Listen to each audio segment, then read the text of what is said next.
two teams at the same time, and it's a lot of energy. It is. But thank God I take balance of nature because I really need it. So social reform is in this latest package, which is supposed to be based on infrastructure. Right. It's not a lot of infrastructure. not a whole lot going on in that. And with the latest, let's join or welcome back to the program, Jim Iuorio, contributor at CNBC and owner of Brandt's, which is the best burger place and rib place, I think, in the northwest suburbs. Good morning, Jim. How are you? Good. How are you? Thanks for having me on. Hey, I was at your establishment, I think it was last week, and you weren't there, and I was very sad.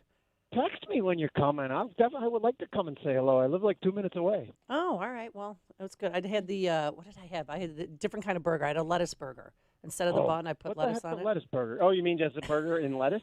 Exactly. I know I'm boring. I got to get out. I'm boring, but it's a good burger, I bet. Yes. All right. So what's in this $2 trillion package, and how are we going to pay for it? Well, it's not okay. How we pay for it is the fun question. Let's start with that. Is that we've talked about on the show this modern monetary theory, this theory that permeates through actually both sides, but runs through the Democrats as well. That states that you don't really need to raise tax revenues. All you have to do is just create money and spend it. If anyone hasn't read the book, The Deficit Myth by Dr. Stephanie Kelton, read it. It reads like a Stephen King horror movie if you know the first thing about economics and what it could potentially lead to. But so when they talk about raising taxes to pay for it, it's really one of the most disingenuous things I've ever heard. One, they don't believe they really have to do that.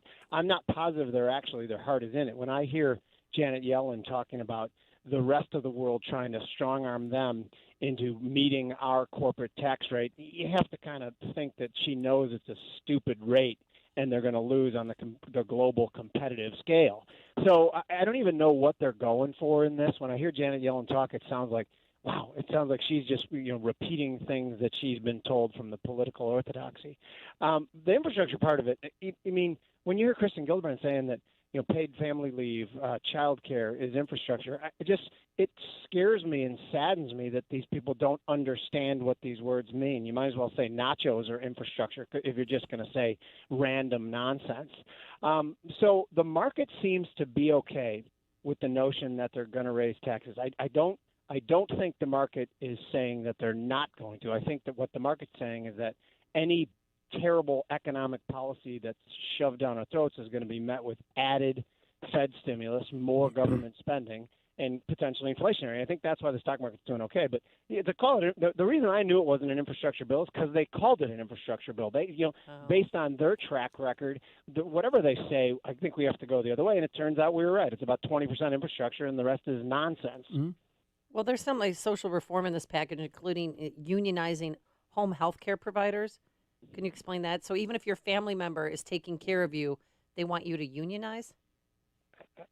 You asked me to explain it. How in the world am I going to explain such nonsense? I mean, it's well, they tried to do that ridiculous. Here when Governor Quinn was, when Pat Quinn was governor, and that did not work. It's okay. Thomas Sowell, who's one of my favorite economists from Harvard, I don't know if you've read any of his books, but he's absolutely brilliant. And he always talks about how over the last 75 years, so many things that worked have been replaced with things that sound good.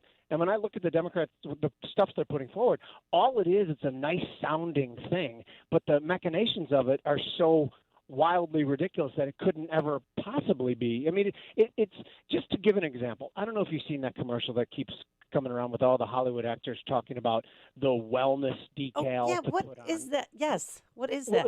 What is that? It is weird is what it is. And again, this is a private thing. It's not government yet, but government is going to buddy up to it soon. You can smell that a mile away as long as Hollywood's there. Just think about the second how that system can be gamed so easily. First of all, how ridiculous it is. They're going to send out people and look at my restaurant for $2,700, mind you, and say, yep, looks good. Come on. This is a system that can obviously be gamed from 10 minutes after it's required by the government. And my point is that when they try to micromanage, when they try to force unions on anything, when they try to everything always just blows up in their face. It always has. Why wouldn't it this time? And the more complicated they try to make it, the stupider it is. And Republicans said that they're going to fight this every step of the way. But Biden said he's willing to negotiate the 28% corporate tax rate, which really is 32%, but whatever. And Joe Manchin, the senator, he wants 25% corporate tax rate. Where do you think it should be? Well, I think it should be. It's 21 right now, and I think that that's probably fine. If anything, it should be a little bit lower. The notion is that we're getting played again. I smell this out. Is that they shoot at 28, they settle at 25, and make us think that we're getting a better deal. So I hate it. I hate the 25. I think we're being played. I think they know. Not only is it not a revenue raiser, it makes us slightly less competitive. Remember tax inversions? Remember when Walgreens became Boots Alliance? Remember that word's going to come up again a lot, and as well it should. By the way, if these public companies can redomicile in a place that has much lower tax rates, why shouldn't they? We're the owners of these companies. They're publicly traded companies. Their number one job is to make money. To me, well, not hurt people, but if their job isn't to feed the beast, that's the federal government. So I'm all for them creating tax inversions. And then part of this bill too is faster trains and planes. I mean, listen to President Biden yesterday when he was talking about how we could travel. Are you ready? From New York to LA in 7 minutes. I tell the kids, the young people who work for me, for all my kids, when I go on college campuses, they're going to see more change in the next 10 years than we've seen in the last 50 years. Oh. We're going to talk about commercial aircraft flying at subsonic speeds, supersonic speeds. Put your seatbelt on. That's right. Be able to figuratively, if we decided to do it, traverse the world in about an hour. Travel 21,000 miles an hour. 21,000 miles an hour. So much is changing. Yeah, so much changing. And so that's, I mean, no, honestly, if people figured it out, you could go from New York to LA in 7 minutes. So it take longer to board the plane That's right. than it would to get on the plane and travel to New York. Well, we just said a second ago that we're replacing things that work with things that sound good. What sounds better than that? Well, shoot, I'll be on Miami, 12 minutes after I thought of the idea. So that sounds fantastic. I'm in. Sign me up. Can you imagine travel?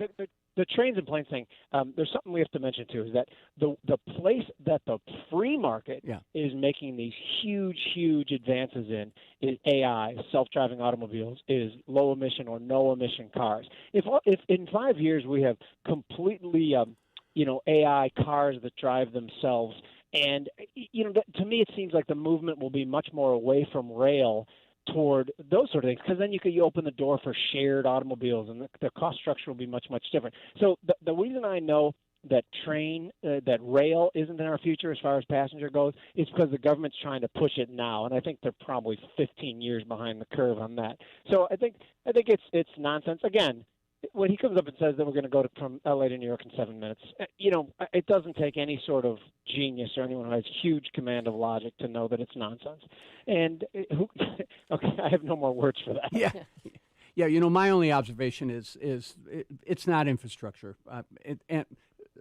Does the nation need an infusion of infrastructure investment? Absolutely. But this is part of the completion of the, social agenda, the agenda to address all the other things that they wanted to put in the previous stimulus bill, but they couldn't possibly get passed.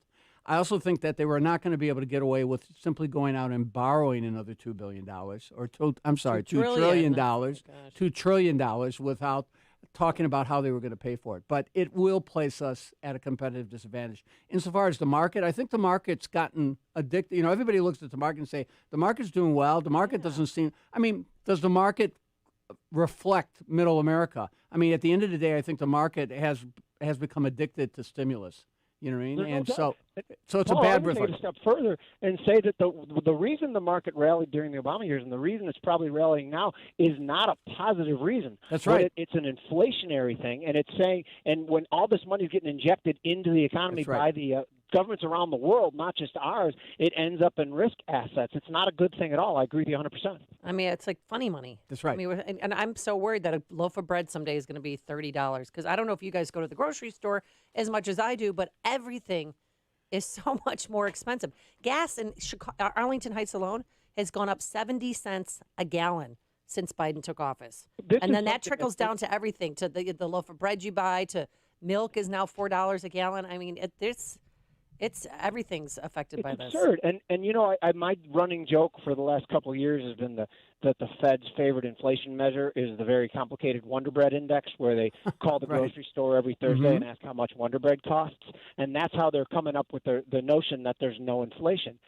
Obviously there's inflation. The Fed doesn't even know how to track inflation anymore. When you look at That's right. the real estate in Florida, the inventory is just dried up over the last 4 months, and the prices are going through the roof. They don't know how to gauge inflation. That's right. And they think they do.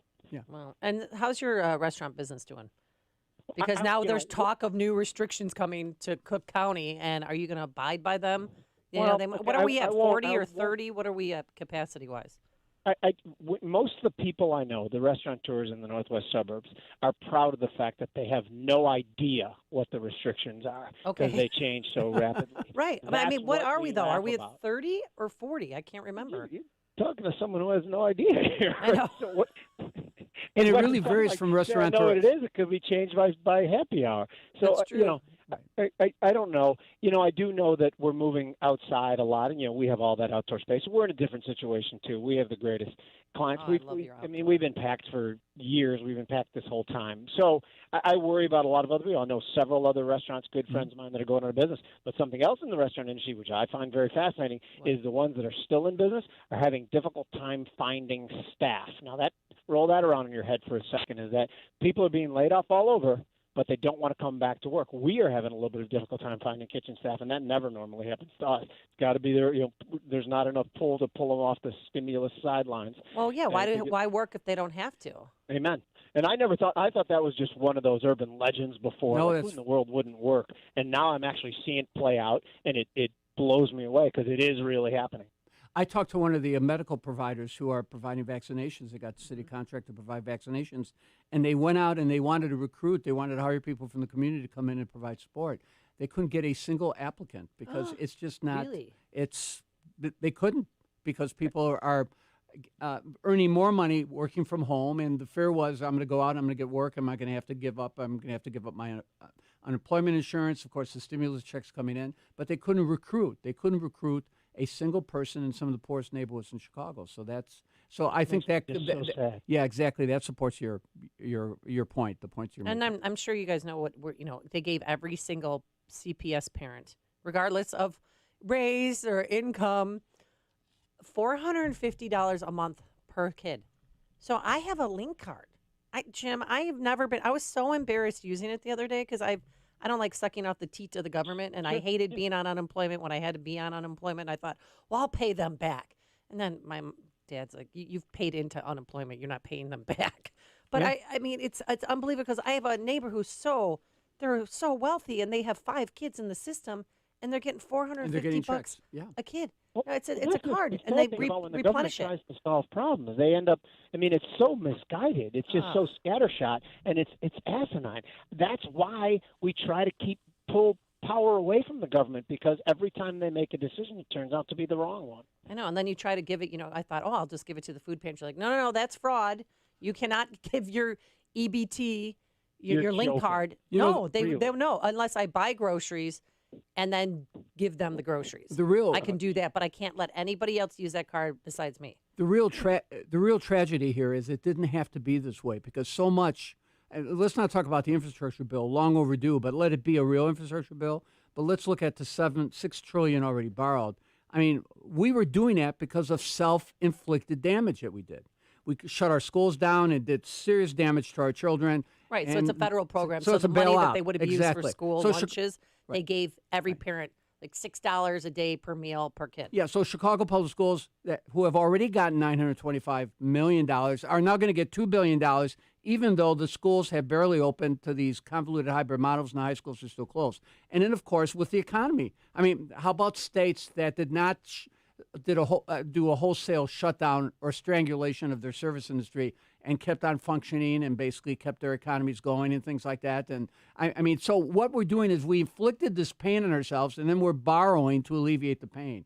So, I mean, is that making things better, or is it making things worse? They just throw money at the problem, and they're trying to buy Democratic votes. Imagine if the country had invested $6 trillion, in infrastructure, in all the type of long-term investments that this country needs in order to in order to generate the type of economic activity and the economic expansion that can be job Amy creation. knows my take on that, too. From the beginning, every time you heard J.B. Pritzker talk, you knew that he was considering this to be his great opportunity. He gave 3 different speeches where he talked about how our budget was fine until this darn Right. COVID.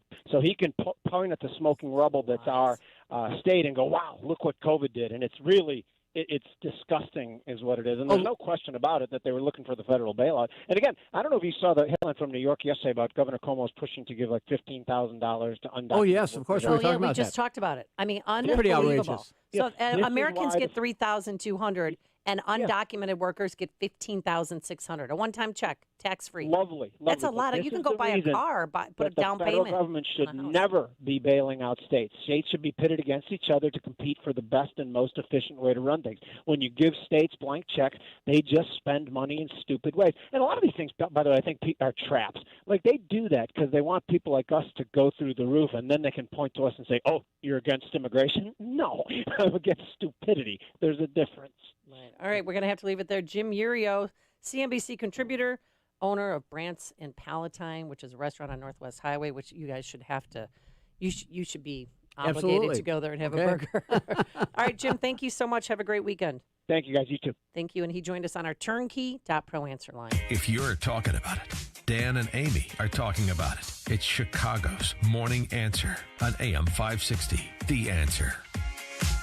The Lou Dobbs Financial Report is brought to you by Signature Bank, helping local businesses succeed. Visit signaturebank.bank for your commercial banking needs. I'm Lou Dobbs. New U.S. airline kicking off with $19 fares. Food delivery services set to issue their own credit cards, and New York State aiding illegal immigrants. Those stories next. Hi, this is Rhett